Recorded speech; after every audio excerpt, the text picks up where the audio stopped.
Sideline Sedo here, back again with another tier list. I know it's been some time since I put out one of these, but I figured no time than the international break to do so. So we're going to be looking at Premier League fullbacks.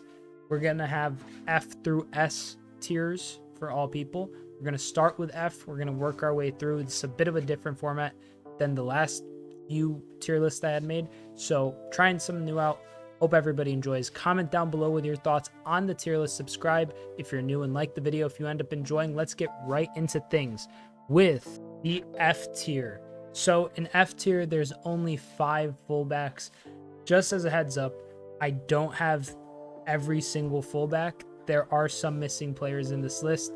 Primarily the first two that jump out, Adam Smith and Milos Kerkez. But if you want to know what I think of them, feel free to comment down below if they're missing and I'll give you my thoughts. But in F tier, there's not too many really terrible, god-awful fullbacks that you look at and you're like, this player is an absolute liability. This player is playing themselves out of the league. And, you know, in a way, this player is either past their best, just really going to be sitting on the bench for the most part, or aren't that fantastic, all things considered. Just very briefly on the 5 of them: Aaron Cresswell, Ryan Fredericks, Nathaniel Klein, Nuno Tavares, and Sergio Reguilon. So these 5 players, all minimal goal contributions going forward, and obviously in an ever evolving and expanding kind of world of football that we're living in, you know, progressiveness is required of fullbacks more and more with each passing year. So these players aren't particularly doing anything extraordinary going forward. They're often liabilities at the back as well, and in the minimal amount of time that these players have taken to the pitch in the Premier League this season and the last couple seasons, it hasn't been great. It's been, in my opinion, compared to the rest of these players, F tier. It's been just straight up miserable performances from them. No disrespect to anybody, but in terms of, you know, ranking these players in a tier list, this is simply put the I think the bottom. This is the floor of Premier League fullbacks.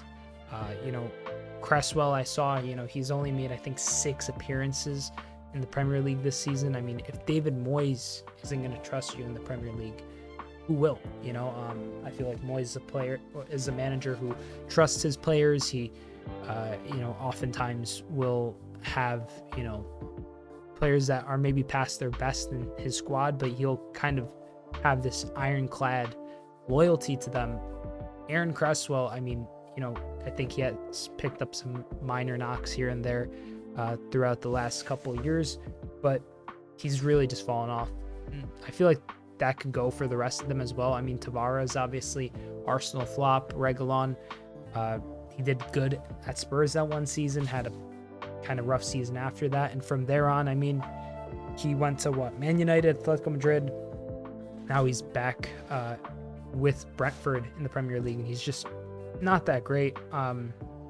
Been warming the bench for the most part. So yeah, these are, I think, the 5 worst fullbacks straight up in the Premier League at this moment. There might be some players from Burnley or Luton that are missing that you can make a case for, but I think given the list I had, and given that this is already a very long and kind of protracted list, these are the F tier players for fullbacks in the 23-24 Premier League season, in my personal opinion.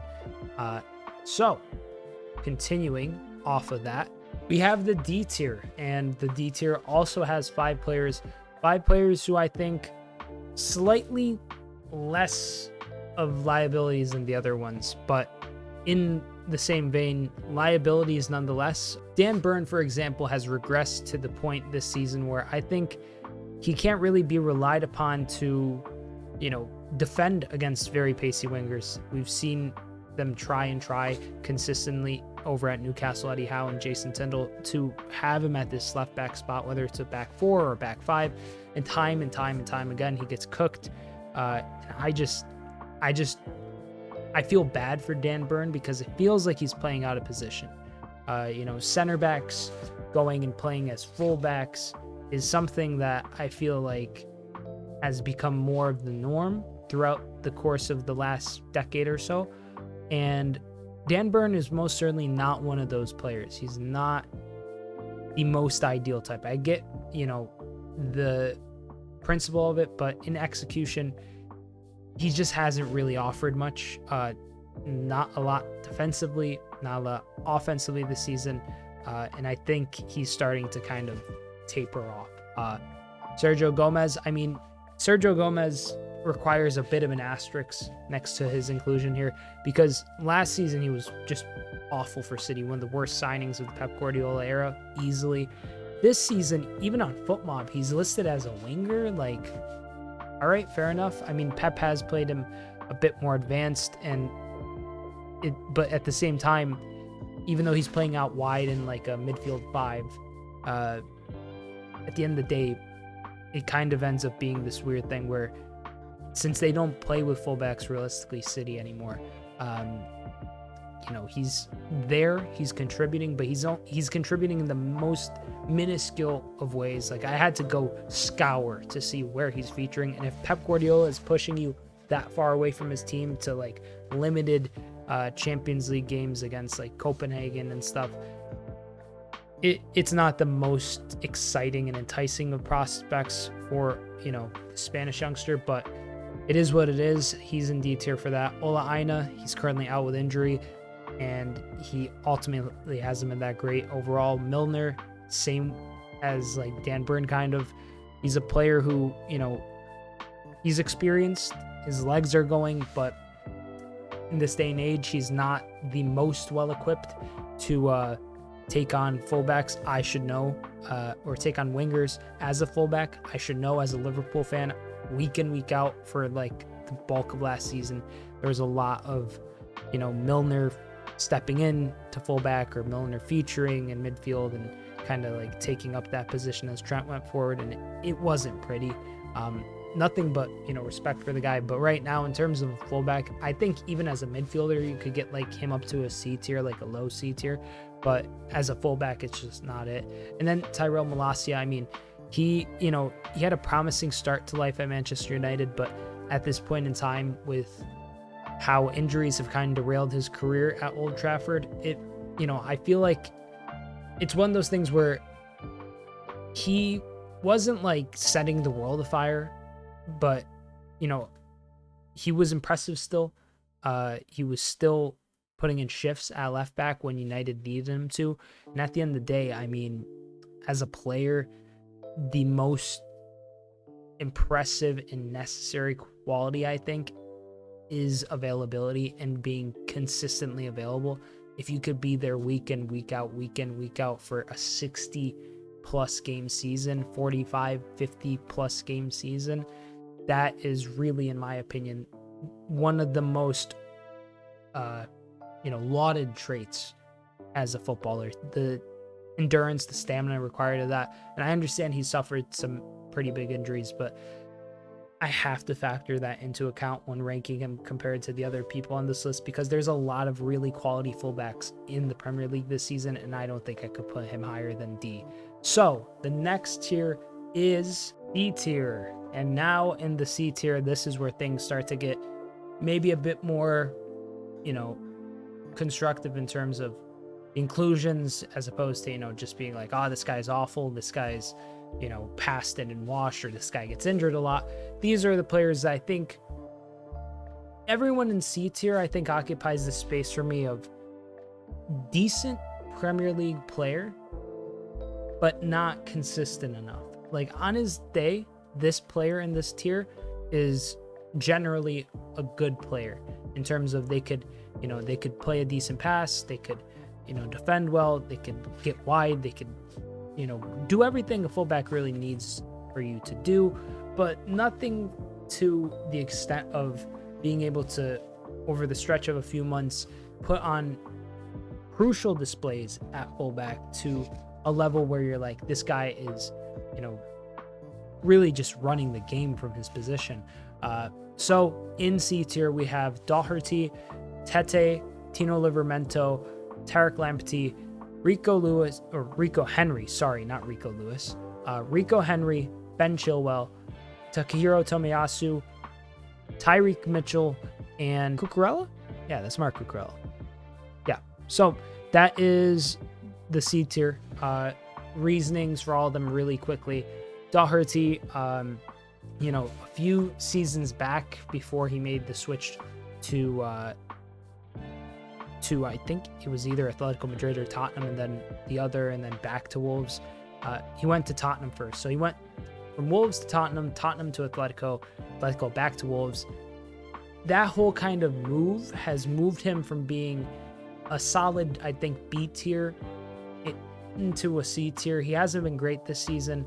You know, he's still kind of trying to find his place in a highly competitive Wolves squad, and I think he's just kind of surplus to requirements for them. Not to say that he should be sold, but to kind of say that he's not going to be the first name on the team sheet without a doubt.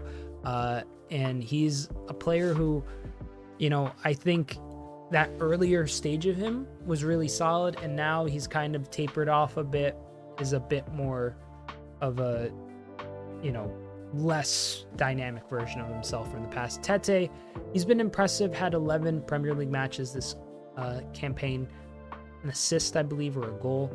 Just one contribution, though. It's either or. Can only be two. So I know he only has one goal contribution, but he's a player who I've seen play quite a bit throughout this season. I've watched Fulham play at various points against, you know, top 6 sides or mid-table sides, and he has impressed me a lot. I think he's a fullback who needs a bit more time, I think, to fully settle in, and I think there could be some pieces around you know, Fulham to kind of help their overall structure, and they're slowly starting to grow into a more impressive outfit with each passing game week. But I've been impressed by Tete. I just don't think he has really, you know, a defining trait or a defining skill set that I could see on a consistent enough basis. He's solid, but he's not exceptionally solid. Tino Livramento not featuring a ton for Newcastle, but when he does, I think he's better than Dan Burn. Beyond that, I think he deserves more minutes, so that's why he's in C tier. Tarek Lamptey coming back from an injury, a pretty long one at that. You know, he's a player who's extremely rapid, who plays like a wing back in the Premier League, and that's obviously very conducive to Brighton's system. But at times, I feel like his height does become a bit of a liability, becomes a bit of a target for oppositions, and, you know, swinging crosses to a back post is really not an ideal situation to be having to face consistently. But I do think he has been moderately impressive since coming back from injury, so credit to him. Hopefully he continues to grow into a more impressive player. Rico Henry, Brentford's in the relegation zone right now, and I don't think that many Brentford players can really, you know, hold their head too high. I think that personally, Rico Henry is a player who is good at being a fullback, but is in a system, in a squad that really doesn't get the most out of him. I think there's a really solid player in there, but I also think that just the way Brentford plays is not really going to get these fullbacks in a position to really thrive. So I think as a result, his performances season over season have been kind of mediocre. Forgot Ben Chilwell. How could I forget Ben Chilwell? Ben Chilwell, okay, I'm going to kind of rant a little here about Ben Chilwell, because you've noticed Ben Chilwell is in the same category as Mark Cucurella, and I guess I could talk about both of them. Cucurella, we could start with first. You know, a general flop, let's be real. A flop that isn't necessarily adored by Chelsea fans, let's say. You have players in that Chelsea squad that so many people on the internet can go ahead and label flop, and let's use Mykhailo Mudryk as an example. Mykhailo Mudryk is labeled as a flop week on week, so is Marc Cucurella, but to me it feels like the Chelsea fans, and this is from me looking, you know, from the outside in as a Liverpool fan and all, Chelsea fans don't really love Marc Cucurella, but they for some reason do adore Mykhailo Mudryk, and to me he's kind of lost his mojo since leaving Brighton, and I could see him honestly getting a move away this summer. Chelsea's going to have to sell some players. Ben Chilwell, though, what a joke of a left back. Just straight up a joke. He's not great. He's always been a worse version of Reece James on the left. Obviously, fully different types of fullbacks and players, but I just don't really rate him. I think that as a Chelsea, as of right now, he's been kind of filling in that kind of leadership role as well with Conor Gallagher as Chelsea captain, and he hasn't necessarily impressed me doing that either. I don't think a lot of Chelsea fans are huge on Chilwell. I mean, he's represent them as their captain, so to some extent they will support him. But I just think he's very, very mediocre. I think he's just not really that great. Pochettino, the way he's been using him, sometimes as a left winger, he's giving them the Sergio Gomez treatment at Man City, but only featuring him way more. It's kind of odd. I don't really rate Chilwell whatsoever. I think C tier is fairly fair for him. Takahiro Tomiyasu, ultimately, I think he's one of those players that falls into kind of like a Dan Burn position, except on the right here. He's not necessarily as much of a target as Burn in terms of, teams can look at that as like a focal point to attack from. But I do think that he's just not totally fantastic. I don't really rate him all that much. He's never going to be the type of fullback that's going to go out, get you a ton of goals or a ton of assists. But at the same time, he's one of those players that is going to kind of lock up shop. And while Arsenal do have one of, or if not the best defense in the league at this point, I think it's the best. Correct me if I'm wrong down in the comment section below. But even though Arsenal are in a spot where their defense is so great, it's not as if Tomiyasu is contributing week in, week out. So that's why he's in C tier for me. He's getting limited minutes, and in the minutes I do see him play, it's nothing stellar. Tyreek Mitchell, another player who, I think he's solid, but he doesn't really contribute a ton. He doesn't contribute as much as you'd want him, like a couple goals, a couple assists a season, year on year.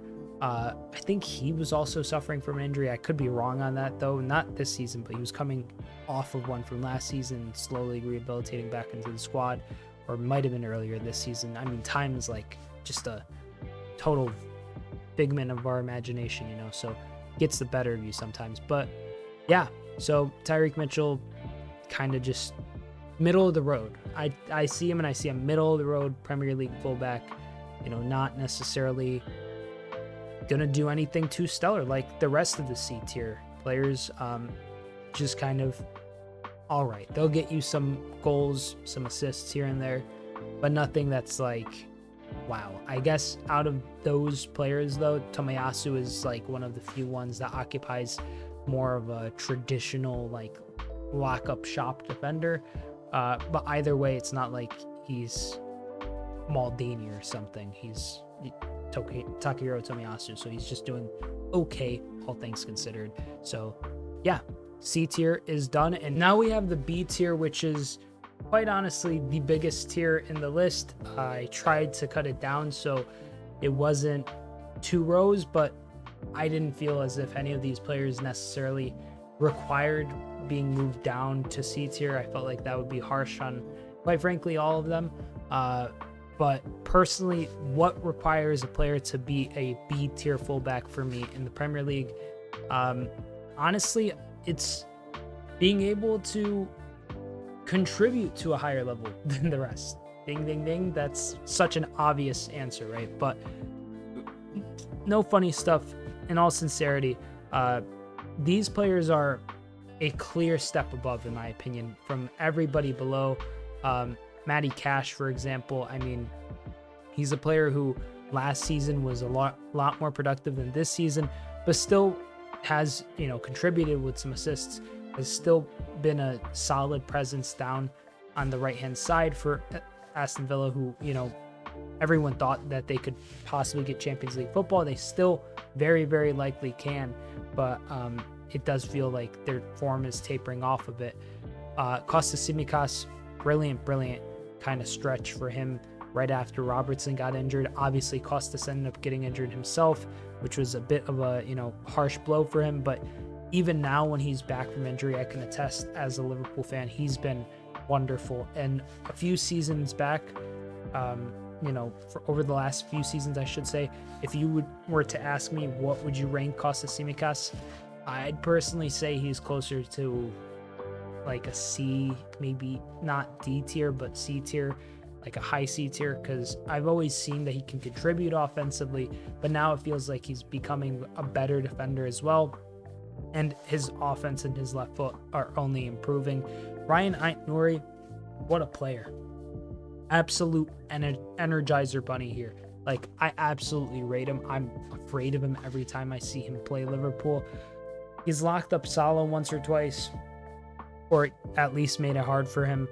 I've noticed several times that down that kind of left-hand side for Wolves, he's just such a nuisance for opposing forwards. So I think he deserves B tier, absolutely. Alex Moreno, another player who I think has been very kind of, he's been trying to settle in. He's had an injury, if I'm not mistaken, throughout the course of this season that kind of sidelined him as well, but he's been impressive. He's been a big part of Unai Emery's kind of revitalization and revival of Aston Villa. I think he's a quality player. Rico Lewis, I think, is another player who this season he's been playing as more of a midfielder because of the fact that, he inverts regardless. So even when City were playing with a back four, Rico Lewis was always kind of tucking in to be an extra pivot in midfield. He hasn't featured a ton this season, to be honest. That's why I think he's in B tier. I think he's a very, very quality player. He was important and honestly huge for City last season. Not necessarily in the same way that you would expect, maybe because of the fact that John Stones has now taken on that next to Rodri kind of role, that additional the secondary pivot and the double pivot for Manchester City. So as a result, Rico Lewis isn't featuring a ton, but I think he's a wonderful young talent over at Manchester City. And that, as a Liverpool fan, that pains me to say, but he's quality. I think he'd be higher up if he featured and contributed more, but that's just down to Pep and tactics. And, who am I and who is Rico Lewis to question Pep on his tactics? Luca Digne, another quality fullback, Premier League mainstay. I hated him while he was at Everton, but he was brilliant at Everton too. Aston Villa, he's been one of those players that I think has contributed in terms of allowing them to have more of a kind of veteran talent there, a more experienced player to aid someone like Moreno. And I think it's, it's given them a bit more cover on the left-hand side compared to the right now. Matty Cash and, Ezri Konsa sometimes playing there. There's not like a ton of kind of help on the right-hand side of the defense for Aston Villa, but I think Luca Digne is one of the most underrated fullbacks of the last decade in the Premier League. Probably some people probably just wouldn't rate him, but I think he's a quality player and he's got a hell of a free kick, so credit to him. Reece James and Luke Shaw. So this is something that might get me a lot of flack, and it probably will. I could already see the Chelsea and Manchester United fans in the comments raging, but like I said, for me, the most kind of luxurious isn't the right word, but the most sought after quality in a just general footballer, doesn't even have to be in the Premier League, is availability, consistency, and just being able to consistently play. These are two players who haven't been able to the last couple of seasons, sadly. And at their prime, at their best, Reece James and Luke Shaw are towards A and S tier, without a doubt. I'd put, personally, if they were both totally fit, Reece James at S tier, Shaw at A tier. But they have suffered pretty big injuries. Shaw just suffered one, and Shaw more so than Reece James, but Shaw has had a few moments last season throughout the course of this season, and it kind of is a reoccurring theme in his game where he has these total lapses of judgment that end up leading to an own goal or a penalty or some just really awful, tepid mistake. And I think that that is a part of his game that I think a lot of Manchester United and England fans just choose to look away from for some reason, because like he's, I guess, one of the few, quality fullbacks that the nation have. So the club, Man United in this case, also doesn't have a lot of options. I mean, we talked about Malacia earlier with his injuries, and I mean, with just the way that, Luke Shaw plays, I don't think he's anything totally special going forward. I do think he's solid defensively, like a lot better defensively than he is offensively. But even still, defensively, he has that gaff in him. Reece James, this is a tough one because I think if it was Reece James that was fit as opposed to Ben Chilwell, and Ben Chilwell was out, I think Chelsea's at least in the top half of the table pretty comfortably. I just think he's a far better player than someone like Ben Chilwell. And the only reason he's at B tier is because he just doesn't feature like that. I mean, he missed I think he had he's only played a handful of games this season, it feels like. I should actually check that right now. Let's get a fact check on this for the Reece James injury status. Not even his injury status, more so just to see how many games Reece James has played, because I saw the stat and it was honestly crazy. Yeah, so last season in the Premier League, Reece James featured a total of 16 times in the Premier League for Chelsea, which when you look at it, that's less than half the games. And over the course of this season, he's only featured in 8, so he's already got half of what he had last season, which was less than half. So he's playing like a quarter of the games at this rate, and it's this hamstring injury that I just don't know how long it can reasonably fester as an injury for Reece James until it's like, okay, this is like a serious problem. Obviously, at this point, it already is, but if he gets injured again after coming back, God forbid, that would be like, I just don't know what to make of his career, because he's not playing. It's like a bit of a Jack Wilshere type of thing, and it's a shame because Reece James is one of the most well-rounded fullbacks in the league, and even if he is playing wonderfully when fit, he's fit like once every month, and even if he's not fit that month, if he's out like for an entire month, as soon as he's back, he's injured and out again. So it's definitely a sad sight to see, kind of a rough place to have to put him, but I think B tier is fair, all things considered. Emerson Royale, a player who he contributes decently, has a bit of a gaff as well, similar to Shaw, but I think he's kind of been revitalized in this new system that Ange Postecoglou is playing that allows fullbacks to get forward a lot more. He's honestly very impressive to me in terms of the slight increase and slight adjustment to his game he's made, slight increase in quality, that is. But yeah, so that's why Emerson Royale is there. Nelson Semedo, solid player for Wolves. He's kind of been keeping out Doherty, and he's been one of those players that when I see him, I think Wolves is a very underrated squad, and when I see him and Ait-Nouri play on the wings, it really does offer a bit more of a threat than most of their fullbacks that they've had in the past. Personally, they're not afraid to get physical. They're both pretty fast, and honestly, they offer a lot of width to them. Emerson, another player who I looked at his stats, I'm like, defensively, it's pretty good. West Ham's doing good, and he gets an odd goal and odd assist here and there. And I think him being at Chelsea for that period of time beforehand, it wasn't the most glorious kind of Chelsea days, but they're better than the days of Chelsea now. And yeah, so that's why he's there. Tufal, I mean, he's a player who defensively I think isn't the best, but offensively, man, he gets tons of assists, a couple goals here and there as well. I think he had a season where he had 11 assists in all competitions for West Ham. This season, West Ham, after a bit of a drop off last season because of the Conference League, this season West Ham's been a lot more kind of focused, I guess, on the Premier League, and I think it's benefited them, it's benefited their players, and yeah, I think they're in a good spot. So that's my B tier.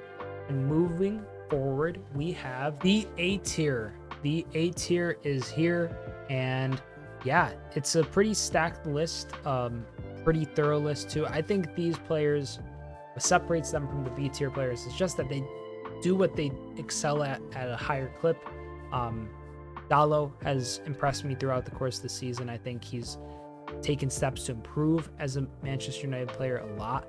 I think that Destiny Udogie has been a totally incredible package for Tottenham. Very creative going forward, very rapid as well. He was doing wonderful things with Udinese in Serie A, and I think he's going to grow into one of the best fullbacks in the league in a couple years' time. Aaron Wan-Bissaka, not ever really going to get you a ton of assists. He had one season where he had a decent amount of goal contributions, but he's a proper old school fullback, tough to get past. I mean, he's really great defensively, I must say. In terms of, those kind of long legs of his, he's able to get tackles that I feel like almost nobody else in the Premier League can get, especially fullbacks. So very impressive, I might say myself, but don't really think, none of these players are in any particular order. I should have said that in the beginning of the video. But in many respects, I think that Aaron Wan-Bissaka is probably towards the lower end of A tier because United still do have difficulties at the back at times. Zinchenko also probably towards the lower end, probably would have been towards the higher end of A tier last season, but this season it feels like Arteta is losing a bit of confidence in Zinchenko just based on the amount of kind of moments he's been rotated, Kiwior featuring here and there. He's not a bad player, as Arsenal fans would lead you to expect, I would say. I just think that tactically speaking, his inverting on the left-hand side isn't adding the same kind of dynamic nature that it was last season for Arsenal. So all in all, I mean, Zinchenko, quality player, really quality fullback, probably one of the better fullbacks at inverting in the Premier League. But, I do think he lacks that wow factor to take him up to S tier. Anthony Robinson is extremely underrated for Fulham. I think that he is one of the hardest to beat defenders in terms of pace. He's absolutely rapid. He's another one of those kind of Energizer Bunny types that's just so capable of causing a problem for opposition forwards, for opposition backlines. Just taking a look here, because I'm pretty sure his stats are also kind of crazy. Yeah, he's up to 6 assists in all comps this season for Fulham, and all 6 of them coming in the Premier League. That's honestly a step up from, his last few seasons, obviously, but that's a step up that you see and you're like, okay, this is going to get noticed from a bigger side. I would expect him to stay in the Premier League regardless. Maybe he takes a move abroad, but I think he'll probably stay with Fulham at the end of the day going into next season. But I think within a couple years time, we might see him at a top Premier League side or a top Big 5 side in one of the leagues, the top 5 big leagues. So I'm pretty impressed by him. Glad that he's one of the few really bright spots in the U.S. men's national team, which it can fluctuate in terms of quality and, potential and ceiling frequently. But next is Connor Bradley, and a lot of people might be like, oh wow, the Liverpool fan has Connor Bradley at A.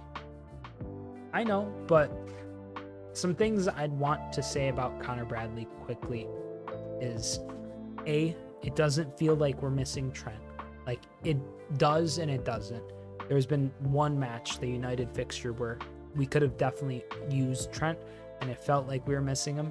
But besides that, it's been an incredible plug and play kind of integration into the squad for Connor Bradley. He's been brilliant. He's gotten a goal and 3 assists in a very limited amount of games. He hasn't, I don't think, played more than like probably 12, 15, probably even less if I were to guess, in the Premier League at least for sure, but all comps maybe 12 to 15, maybe 16, 17, but even still, he is a brilliant fullback. He's a better defender than Trent was at 19, 20. I think he is now actually Connor Bradley, not 19, but he's for sure a better defender. Offensively, he provides a lot of kind of hope. He reminds me of Andrew Robertson down the right-hand side, like just like a right side Robbo. But honestly, Connor Bradley is a player that I think within a few years' time, we're going to be looking at him. We're going to be like, wow, this is a real proper player. He already is, but in terms of possibly one of the best fullbacks in the world, I mean, he's so young and so great already that I'm just over the moon with how impressed I am by him.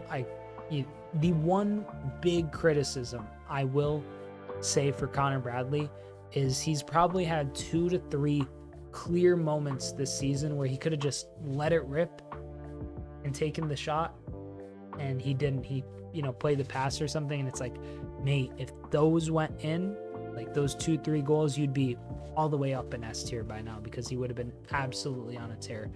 Malo Gusto, another player that I think gets a lot of flack. He's had 20 games in the Premier League this season, 5 assists. That's a pretty solid contribution, I'd say. And honestly, he's quick. He gets back. He's got a lot of energy, and he's creative going forward. He's honestly one of those players where, in some respects to how Bradley has stepped in for Trent, Gusto's stepped in for James, and you could argue that Gusto has done an even better job than Bradley, because they're without Reece James for an indefinite amount of time. Trent should be coming back soon, fingers crossed, but I do think it is a bit harder for Gusto to come in and play at this high level as opposed to Bradley, who, as much as I love and I adore him as a player, and I think he's just going to be an absolute world beater, let's be real. The fact of the matter is Chelsea spent over £1 billion. They have a whole squad of new managers, new backroom staff, new players, and for those players to come in and perform at a higher level is going to be harder than somebody who was in an academy that was molded in Jurgen Klopp's image, playing under Jurgen Klopp, who's been there for years. So for Malo Gusto, I mean, as of right now, he's been incredibly impressive. I think he has a lot more potential to take it to the next level as well, and I wouldn't be surprised in a few years' time to see him maybe up in S tier. Next, we have Pervis Estupiñán, and Estupiñán's a player that, honestly, he started the season red hot. Like, he was on molten hot form. He was doing great. Now Brighton, throughout the course of the season, more draws, more losses, kind of like shakier form. But at the end of the day, Estupiñán was out with an injury for a period of time there. He's a player who I think that just about almost every single Premier League side wouldn't mind having Pervis Estupiñán. I think he's an underrated player. I think he's a player who is maybe overlooked because he's on a side like Brighton, but I honestly, like, let me get these stats up for y'all. So this season, 2 goals, 3 assists. Last season, well, in all comps, he's got 3 goals, 4 assists this season, Pervis Estupiñán. 2 goals, 3 assists of those are in the Premier League. Last season, he has a goal and 7 assists, with a goal and 5 assists, those taking place in the Premier League. That's incredible stuff for someone who's in a side who, when Cucurella was signed to Brighton and he started to take on that left back role there, he was incredibly quality. People really rated him. And all in all, it ended up, materializing in a move to Chelsea. Estupiñán was signed as the kind of replacement there, and I feel like a lot of people, myself included, kind of wrote it off as, well, Chelsea got, they got the left back, and now Brighton are replacing him.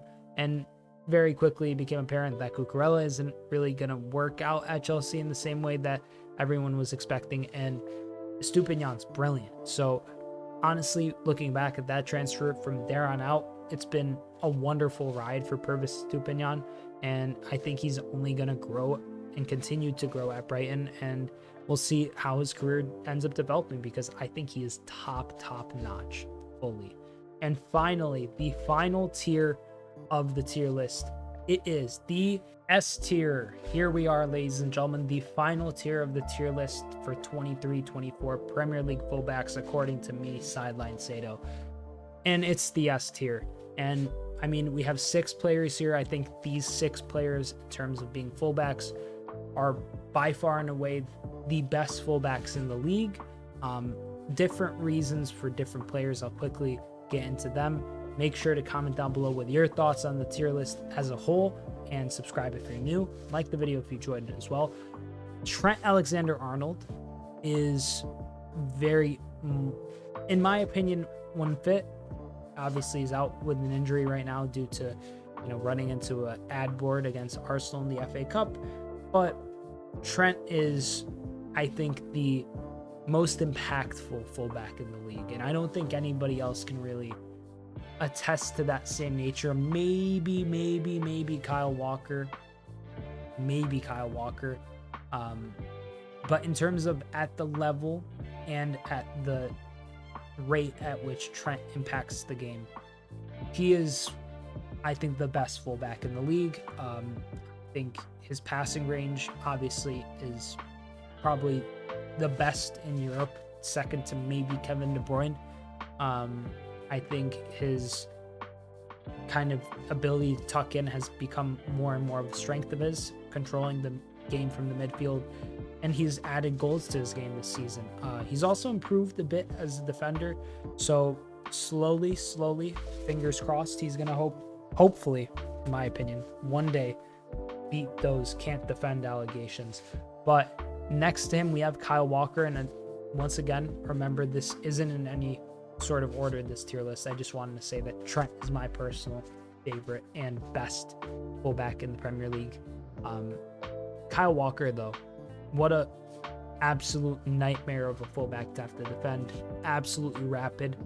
Some people have said, time and time again, that he's just a pace merchant, and while to some extent he does have that as his kind of one defining trait, he's improved as a defender, he's improved offensively, he's been playing at center back for City at times too, and that's kind of helped them be more flexible. And this season, I think he's really getting his flowers in terms of being seen as, a lot of people would consider him the best fullback in not just England, but the Premier League, in terms of both English selection for the national team and just general Premier League players. I think Kyle Walker is, for many people, number 1 on that list, but rightfully so, I would say, in terms of, people having their own opinion. Mine is different, but regardless, I think that's not like a crazy opinion to have, that he's, if you prefer him to Trent, I think it's marginal, because you could say, oh, well, Trent hasn't done this and this and that. But at the end of the day, Walker might be a better football player. Trent is most certainly the better footballer. Andy Robertson, he's your quintessential fullback. Trent has the assist record for most assists in the Premier League ever by a defender. Robertson's number 2. So that's a testament to not only Jurgen Klopp's style of play, not only the way that the modern game is shaping with fullbacks, but it's a testament to Andy Robertson's just relentless nature, his just incredible persistence in games, his never say die attitude, and honestly, that's just so incredible to me. Next to him, Trippier, and if anyone's gonna, get on here and kind of be like, oh, Trippier's not S tier, Trippier is getting crazy amounts of assists from fullback positions. Very little fullbacks in the Premier League can compete with him in terms of output offensively.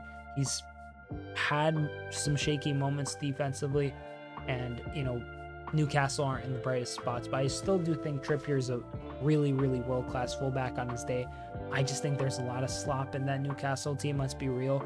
Some of those players they signed, like, you can only be so good of a fullback if you're going to be playing the ball forward to Harvey Barnes, or if you're going to have, you know, Longstaff ahead of you, or if you're on the opposite side of your defense, you have Dan Burn, you know, like, he can only do so much. He's not Superman. Nobody is.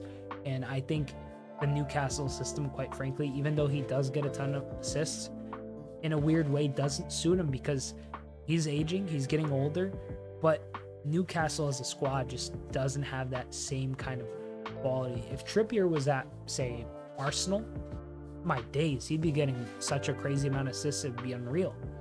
Speaking of Arsenal, Ben White, you know, part of one of the best defenses Premier League, maybe the best defense in the Premier League. I should just check that stat now since it's so late in the video already. You know, Ben White, he's played at center back, but more recently he's been playing as right back for Arsenal. He's got 2 goals, 4 assists this season. And Arsenal, yeah, they are the best defense in the Premier League. That's what I thought. 24 goals conceded. He's a part of that. It's a huge testament to him. I think the whole fallout between him, Southgate, Steve Holland, kind of crazy. Don't really know what to make of it. I'm not a fan of England really, so I don't really care how they do at the Euros, quite frankly, even though I could see them going to the semis or maybe even the finals again.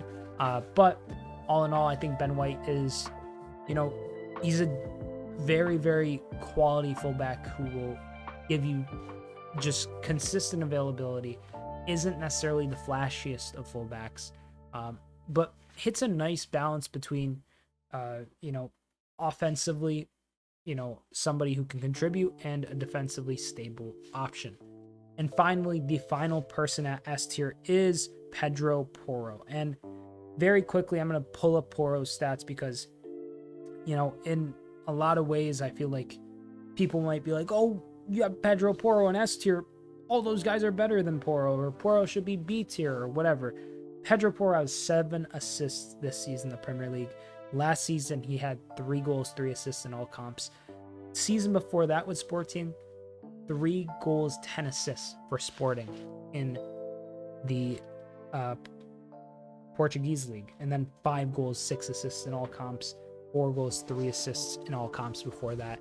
He is very clearly a modern fullback. He's very clearly a player who suits Ange Postecoglou's system and will continue to rack up these goals and assists as the seasons progress, because I think he's extremely underrated, both offensively and defensively. Tottenham obviously play that super high line, so sometimes he's going to get caught out. But yeah, I think that's a pretty fair kind of assessment of the tier lists, generally speaking. I think. I mean, what do you guys think? Let me know, guys and gals, down in the comment section below what you think of all my picks for this Premier League fullback tier list. We've gone from F tier to S tier. Let me know what you think of this format. I feel like it's a bit better to kind of contextualize everybody and also to kind of just go through each tier as opposed to deciding everything. This gives me more of a chance to kind of speak on these players as opposed to just picking away at them and randomly deciding in the heat of the moment. But thank you so much for joining me. Hope you enjoyed the video. Like if you enjoyed the video as well. Subscribe if you're new. Make sure to comment down below with your picks for this tier list. I'm Sideline Sedo. Hope you enjoyed. Peace.